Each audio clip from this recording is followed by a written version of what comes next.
We are going to be reading Goin' Someplace Special, written by Patricia McSack and Jerry Pickney. Let's see what it's about.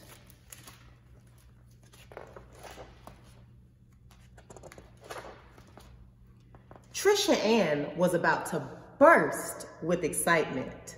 Crossing her fingers and closing her eyes, she blurted out a question. "Mama Frances, may I go someplace special by myself today? Pretty please? I know where to get off the bus and what streets to take and all."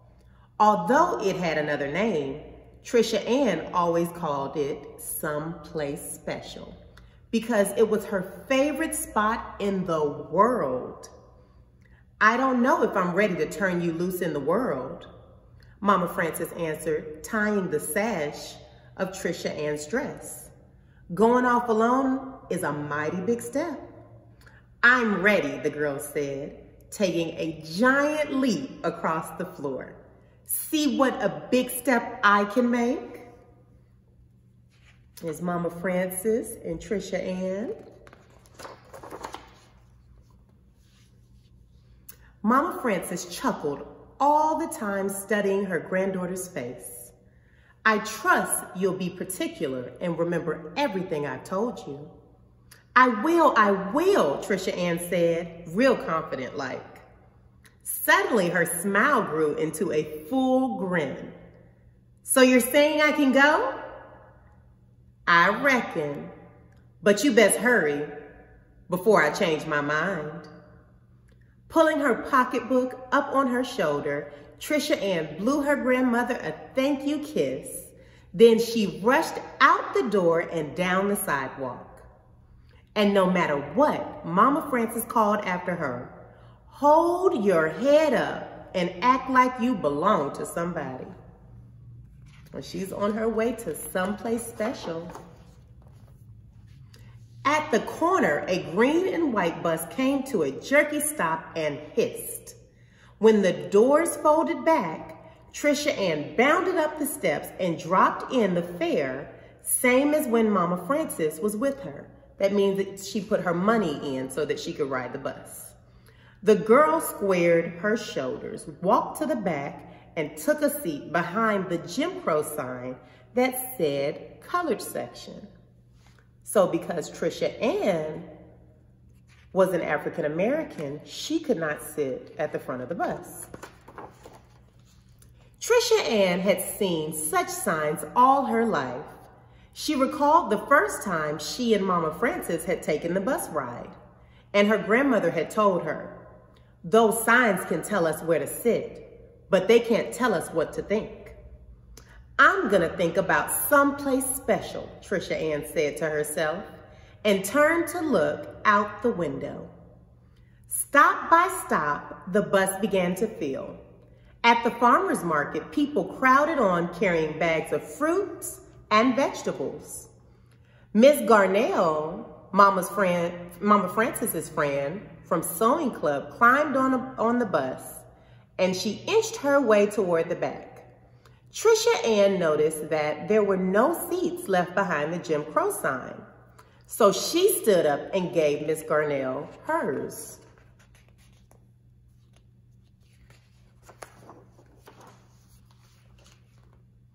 "It's not fair," she said, glaring at the empty seats up front. "No, but that's the way it is, honey," Miss Garnell said. "I don't understand why." But by now, the bus had reached Trisha Ann's stop in front of Capitol Square in the heart of downtown. The door swung open and she hurried off. "Carry yourself proud," Miss Garnell called out the window as the bus pulled away.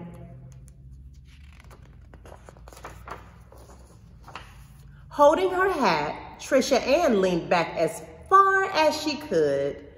Peace Fountain's magnificent water show was in front of her.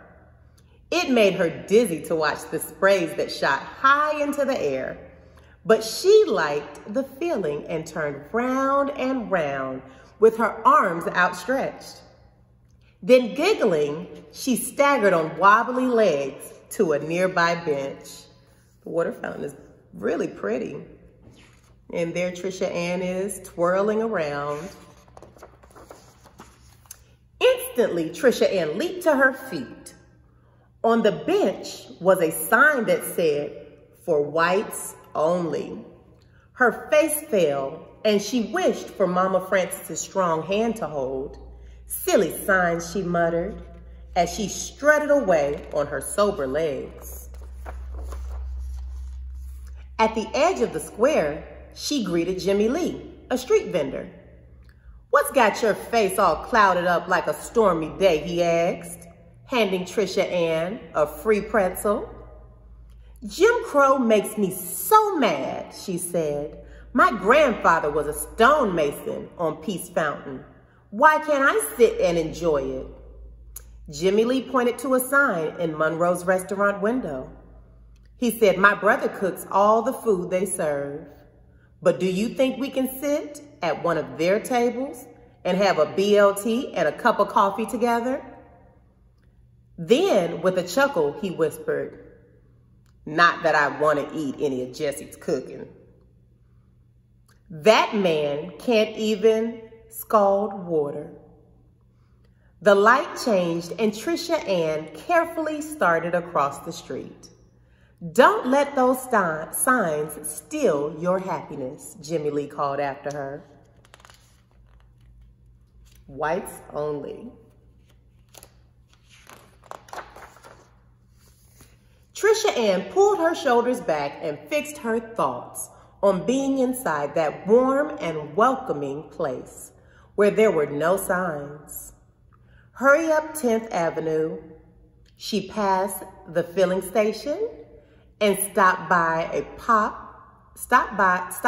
pop to wash down Jimmy Lee's pretzel. At the second light, the Southland Hotel rose up in front of her as a spectacular place, like a palace. Mr. John Willis, the hotel's doorman, saw her. "I believe an angel done slipped away from heaven," he said, smiling. Trisha Ann managed to smile back. Mr. John Willis always said the nicest things. "No, sir, it's just me." "Your mouth is smiling, but your eyes aren't," he said. Just then, a long white car with 2 police escorts pulled up in front of the hotel. A man with black shiny hair and shy eyes stepped out. Suddenly, people were everywhere, screaming and begging for his autograph. Trisha Ann got caught in the crowd and swept inside.